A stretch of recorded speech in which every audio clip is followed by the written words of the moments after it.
Hi! In front of me is Nubia Red Magic 7, and today I would like to show you how you can connect this smartphone using Bluetooth.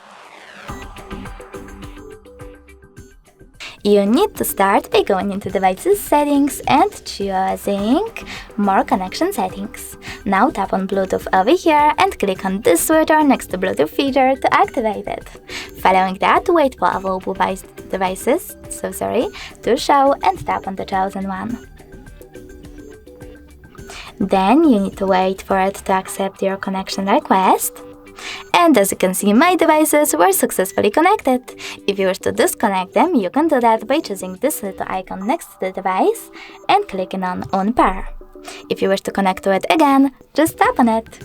Thanks so much for watching. If you enjoyed this video, don't forget to leave a like, comment and subscribe. Bye!